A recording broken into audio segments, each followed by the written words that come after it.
Hello, my dear kids. How are you all? I hope you are all good. Let's start the next chapter of science, parts of a plant. We see different kinds of plants around us. They are of different shapes and sizes. You have learnt about some parts of the plants in the previous class. Now we will do an exercise. Unjumble the names of different parts of a plant, then label them correctly in the picture given below. You know that main parts of the plant are root, stem, flower, leaf, stem, etc. So we will do an exercise based on that. So in the first it is given that TORO, it becomes root. Root is ROOT is root. Next is MEST, it becomes, what it becomes, kids? It becomes stem. So we will write stem here as STEM. Next, FALE, it becomes leaf. So we will write leaf here, LEAF, it is leaf. Next is LOWERF. So what it becomes? It becomes flower. So it is so easy to write. Now you are grown up kids, you can do it easily. DUB, it is bud. BUD, bud. Next is RUTIF, it becomes, what it becomes? Fruit. Next, in the picture see the different parts of the plants. Can you see it clearly? So a plant has two main part. One is the root, which is this, and the other is the stem. Root is the part of the plant which is below the ground, and stem is the part which is above the ground. So in this activity you have to label all the parts of the plant. So this is root, we have already read it, root, and this is your stem, STEM, stem, and this is fruit, FRUIT, fruit. This is leaf, LEAF, leaf. This is BUD, bud. And what is this, bache? This is, my dear kid, this is flower, FLOWER. So it becomes flower. Have you understood, kids? So kids, let's start with the part of plant and their uses. So you already know that a plant has two main parts, the root and the shoot. So see the picture carefully. It is root and this is the shoot. The part below the ground is called root. The part above the ground is called shoot. It consists of the stem, leaves, buds, flowers and fruit. So you can see clearly, this is the root which is below the ground. This is our stem. This is leaf, fruit, flower and a bud. This is the above portion, that is above the ground, is called shoot of the plant, and this is root of the plant.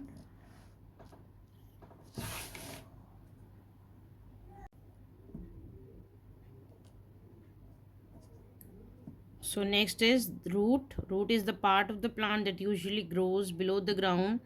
There are two types of roots. One is the tap root and the fibrous roots. So this is a little bit new topic for you all. So we have two types of roots. One is the tap root, the other is the fibrous root. Now we will study it in detail.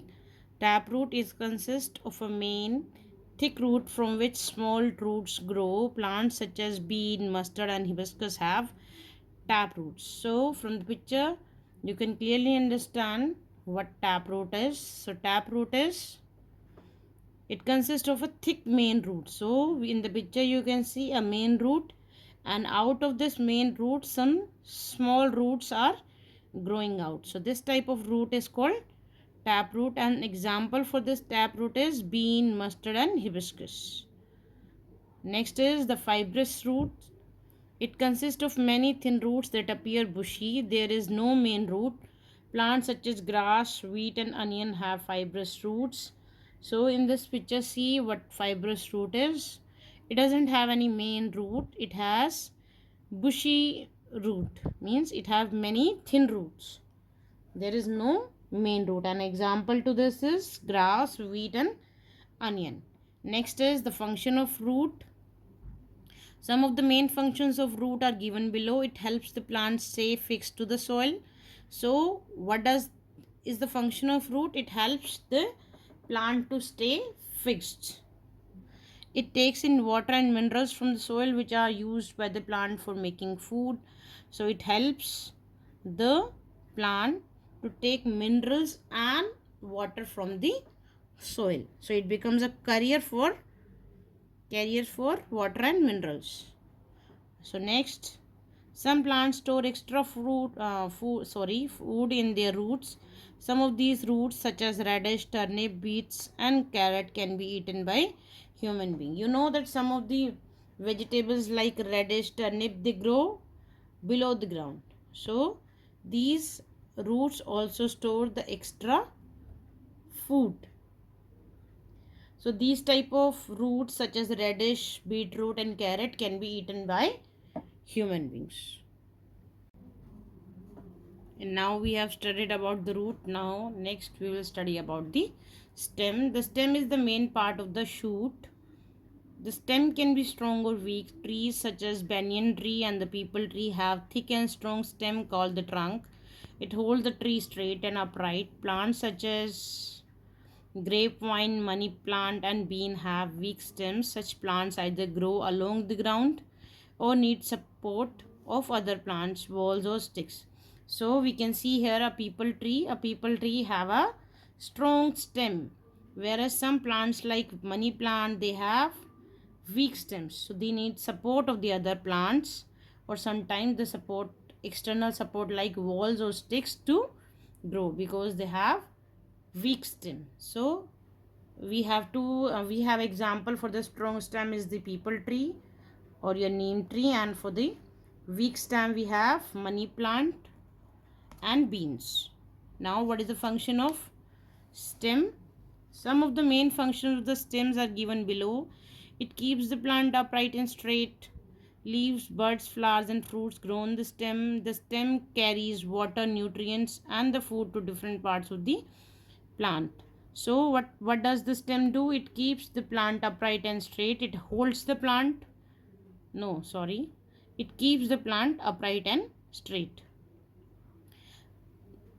Leaves, buds, and flowers grow on the stem. The stem carries water and nutrients to the different parts of the plants. Stems of some plants are thick because they store extra food prepared by the plant. Some of these stems, such as sugarcane, potato, and ginger, can be eaten by human beings. So here are the some examples of the stem that are eaten by the human beings. For example, if you have seen a sugarcane, the sugarcane we eat the stem of the plant, and potato and ginger are the examples of it. So here is the examples which are the stems which grow under the ground. For example, potato is the underground stem. A neem tree does not need a stick to stand upright, whereas a grapevine does. Why do you think this is so? So, children, kids, you have to answer this for the comment box. In the comment box. Next comes the other part of the plant, that is leaf. Now what is a leaf and what does a leaf do? What is the function of the leaf? The flat surface of a leaf is called leaf blade. So this flat surface is called the leaf blade. If you look carefully at the leaf, you will find a lot of lines running across it. These lines are called veins. So we see the leaf carefully, we will see these type of small thin lines. So this is called the veins of the leaf. Next we will study the functions of leaves. Some of the main functions of leaf are given below. Leaves make food for the plant, therefore they are called the kitchens of the plant. So a question can be asked in the exam, what is the kitchen of the plant? So we will write leaves are the kitchen of the plants because they make food for the plant. Most leaves appear green because they contain a substance called chlorophyll. Chlorophyll helps leaves to absorb light. Green leaves prepare food for the plant in the presence of air, water, and light. We have already studied that green plants need air, water, and sunlight to prepare their food. They can prepare their own food. They are part of the living beings, living things, because they can prepare their own food. Leaves give out a gas called oxygen, which is essential for life. You know that leaves gives out oxygen. Oxygen is very essential for the human beings. Leaves of some plants store food. Spinach, cabbage, lettuce, and coriander leaves are example of leaves eaten by human beings.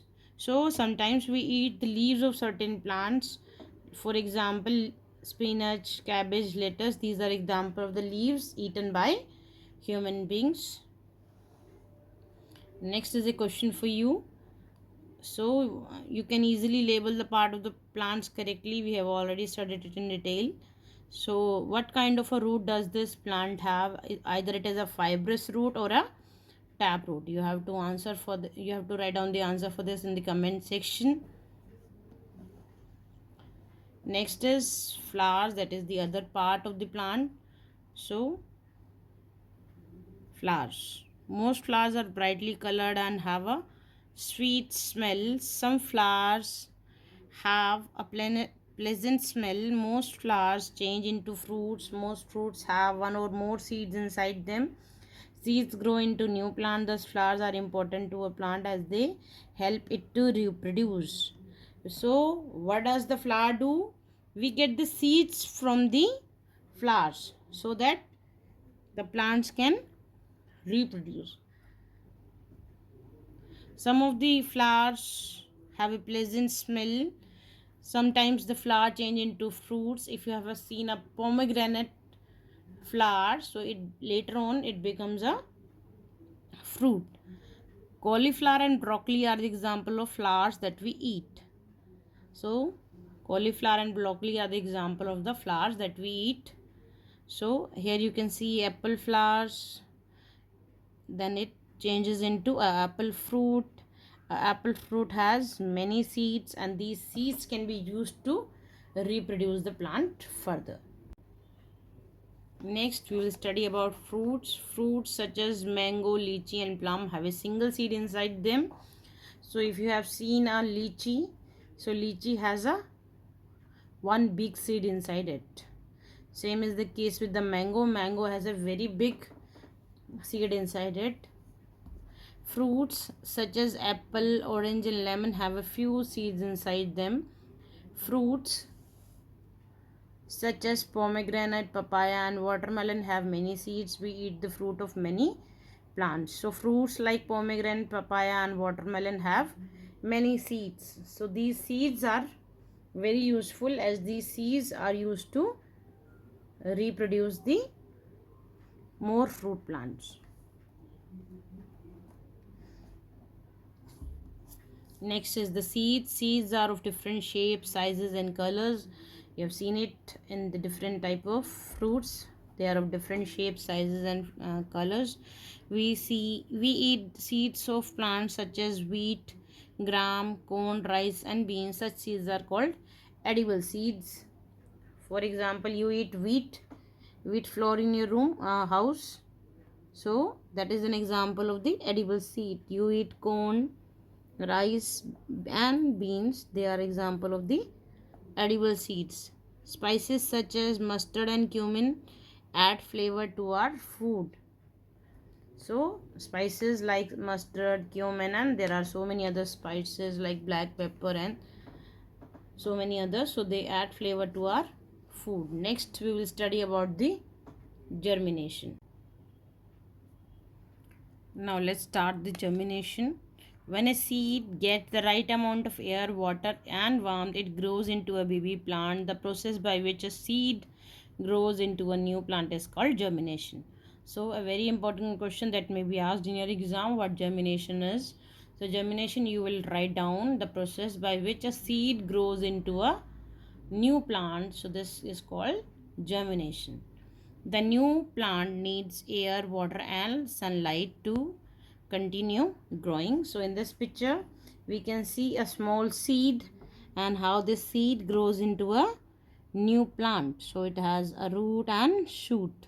So you should know that a plant always needs air, water and light to grow, to prepare their food. So we will revise the keywords. Edible seeds then can be eaten by us are called edible seeds. For example, wheat and bean we have studied. Germination, the process by which a seed grows into a new plant, is called germination. Now we will summarize what we have studied till now. A plant is divided into two main parts. Very easy, the root and the shoot.